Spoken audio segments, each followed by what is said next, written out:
보호구역으로 지정된 울릉도 앞바다. 울릉도와 독도의 수중 생태계 보호와 관리가 한층 활기를 띠게 되었습니다.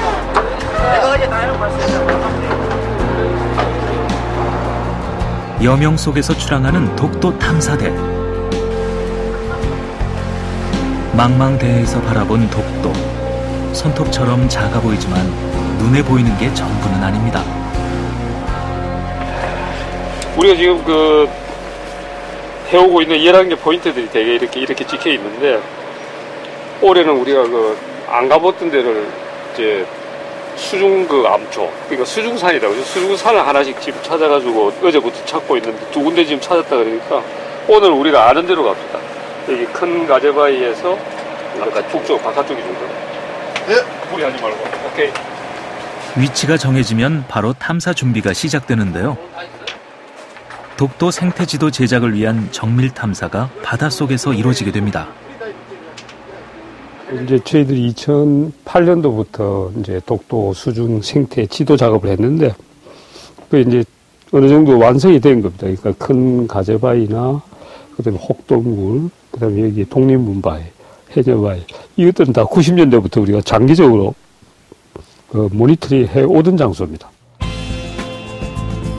독도 해역 가운데 수중 경관이 빼어나고 해양 생물이 다양하게 분포되어 있는 총 5곳을 대상으로 제작이 추진되었는데요.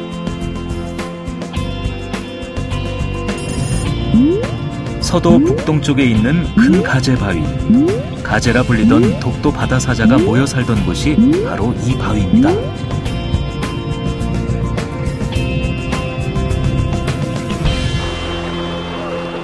본격적으로 탐사대를 따라 나서 볼까요?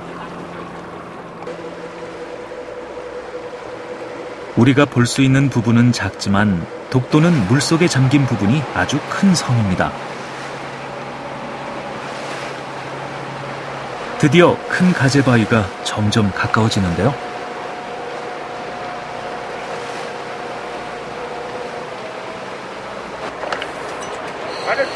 독도 바다의 고유한 지형을 정밀하게 탐사해야 하는 만큼 장비도 예사롭지 않네요.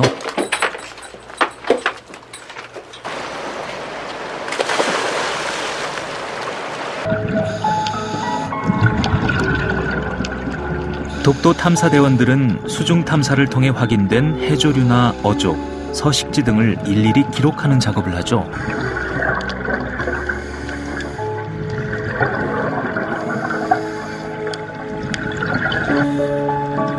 큰 가재바위 물속에서 가장 먼저 반겨주는 것은 해조류 대황인데요. 이 밖에도 감태, 모자반, 미역 등 다양한 해조류가 숲을 이루고 있었습니다.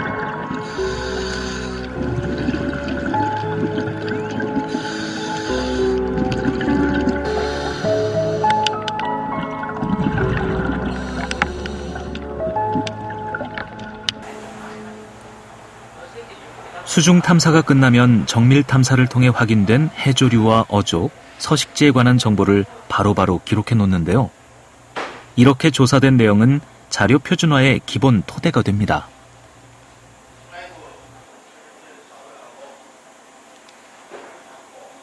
그래서 이제 그런 하나의 조사하는 표준화된 방법, 잠수를 통해서 이렇게 들어가서 어느 골목으로 어떻게 올라온다는 그 루트까지 이렇게 표준화해 놓으면은 조사자가 바뀌어도 늘 같은 곳을 이렇게 보면서 모니터링 할 수 있다는 거죠.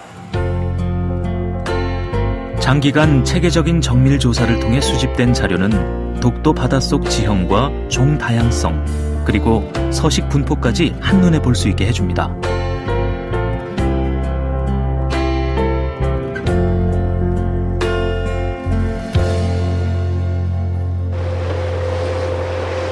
이번에는 동도의 남쪽 끝, 독립문 바위로 가볼까요?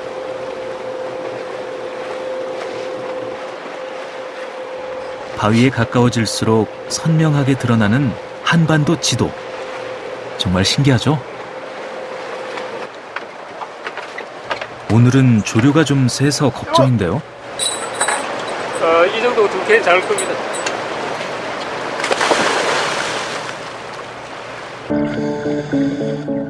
걱정한 것과 달리 바다 밑은 평온하기만 하네요. 이제 본격적인 탐사를 시작해볼까요? 독립문 바위 물속 역시 큰 가재바위처럼 해조리가 숲을 이루고 있었는데요. 물속 북쪽 입구에서 모래길, 계단, 바위문으로 이어져 남쪽으로 넘어가는 길은 풍경이 아름다워 천국의 문이라 이름 붙여진 곳이죠.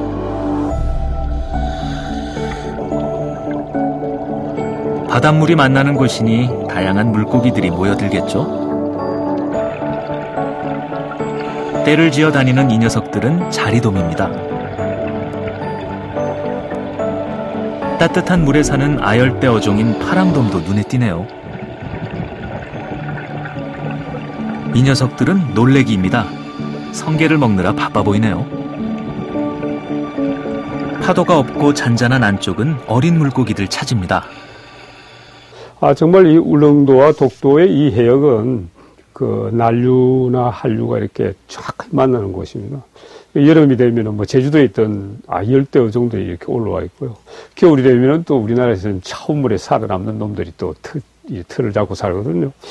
지구상으로 보면은 저쪽에 그 에콰도르 앞에 있는 그 다윈의 흔적을 아직도 가지고 있는 그 갈라파고스 같은 그런 어떤 한류와 난류에 교차하는 그 생태를 그대로 보여주고 있습니다.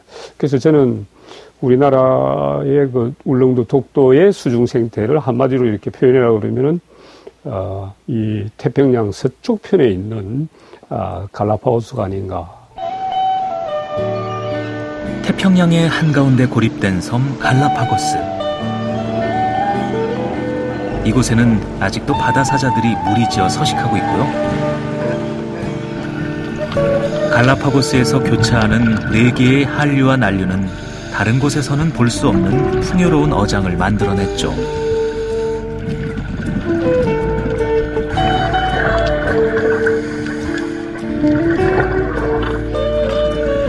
수많은 동식물들이 멸종의 길이 아닌 자신만의 고유종으로 진화하며 살고 있는 곳.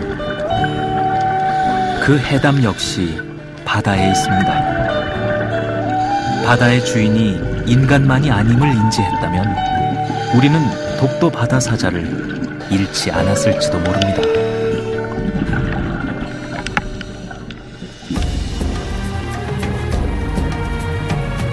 대한민국 동쪽 끝에 위치한 작은 섬 독도.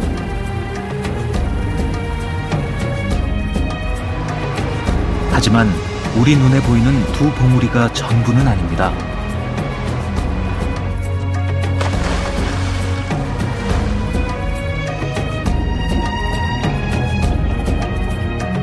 바다 밑에 잠긴 곳까지 보면 독도 바다는 보물창고나 다름없는 곳입니다.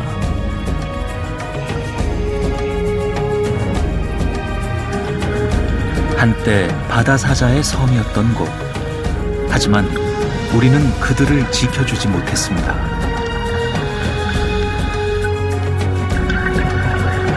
아직 곁에 남아있는 다른 친구들마저 잃지 않으려면 우리는 어떻게 해야 할까요? 국토의 가장 동쪽 끝에 있는 외로운 섬 독도.